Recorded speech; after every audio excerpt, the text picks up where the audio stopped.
It was the year 1960. In an isolated village called Ettram Village, about 200 people lived, men, women, and children who had never seen war up close. On a single night, the silence was broken by the sound of horses and armor. Riders emerged from the darkness. They did not speak. They did not negotiate. Village after village, everyone was killed. The huts were set on fire one by one, illuminating the screams and the smell of burning flesh. By dawn, it was believed that no one had survived, but 2 bodies were not found among the dead.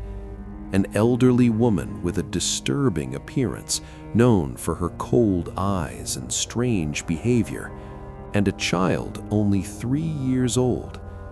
However, the riders found them. The child was dragged from its hiding place. The old woman, instead of begging, smiled. And before being killed, she said only one sentence: "You can kill this body, but it will return." The child was pierced by the blade. The old woman was burned alive, but before dying, she did not scream. She smiled. That woman was not human. She was an ancient entity trapped in an aging body, condemned to disappear if she did not find a new vessel. And she did. At the exact moment the child was killed, something was transferred. The riders left, believing they had exterminated everything. They did not know that that night the entity had been reborn. Inside the child they believed to be dead. Years passed. Ettram Village disappeared from the maps. The few records that mentioned the massacre were classified as an accidental fire or an attack by unknown raiders. No survivors, no culprits, no explanation. Until 1965. In a city more than 100 kilometers from the village ruins, a woman went into labor during a stormy night. Doctors found it strange from the beginning. The child did not cry at birth, did not move, did not open its eyes. For long seconds, everyone believed it was dead, until it breathed. When it finally opened its eyes, the room fell silent. That gaze did not belong to a newborn. It was fixed, ancient, and deeply conscious. In the first years of life, the child showed no fear or curiosity. It only observed. At 3 years old, it began saying things it could not possibly know. Names of dead people, descriptions of burned huts, the sound of horses at night. Once, pointing at the fireplace, it said in a voice far too calm for its age, "That's how my old body ended." That night, the mother noticed something even worse. When the child smiled, it was the same smile described in the old reports of the woman from Ettram Village, the smile of someone who had returned. The woman's husband never spoke about his past. He was a silent, rigid man with strange habits. He never slept in the dark, never approached fire, and always woke up screaming during thunderstorms. He said he had served in old conflicts, nothing more. On the night the child turned 4, something changed. During dinner, while the father avoided looking at the child, it watched him in silence, its eyes fixed, its head slightly tilted. Then it asked, with an impossible calmness, "Do you still dream about the screams?" The fork fell from the man's hand. The mother laughed nervously, thinking it was childish imagination, but the father turned pale. That same night, the child entered the couple's bedroom. It stood beside the bed, motionless for long minutes. When the man opened his eyes, the child's face was inches from his own. It smiled, the same smile, and whispered, "I remember your horse. It was scared when you burned me." The man tried to scream, but no sound came out. The child continued, softly, almost affectionately, "You thought it ended there, but I needed you. I needed to be close when I came back."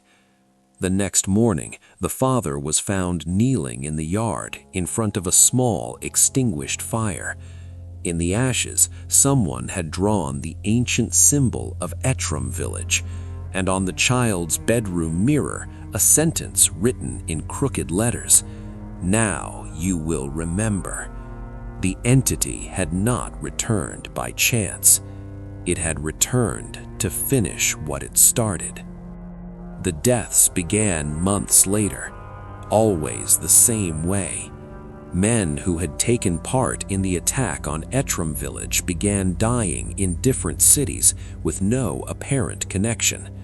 One was found burned inside his house, although there were no signs of fire. Another died suffocated, his lungs filled with soot despite being outdoors. A third was found dead in a stable with deep hoof marks around the body, but no horse nearby. Authorities called it coincidence, heart problems, accidents, but the father knew. With every new report, he recognized the names, and with every name recognized, the child grew calmer. One afternoon, while drawing on the floor with charcoal, the child said without looking up, "7 left." The father froze. "7 what?" he asked, his voice shaking. The child slowly raised its head. 7 who still breathe. That night, the man tried to run. He packed a bag, waited for everyone to sleep, and quietly left the house. He never reached the gate. The wind stopped, the air grew hot. The smell of smoke filled the yard. The child was there, barefoot, still, smiling. "You can't leave. You promised to stay until the end." The man fell to his knees, crying, begging.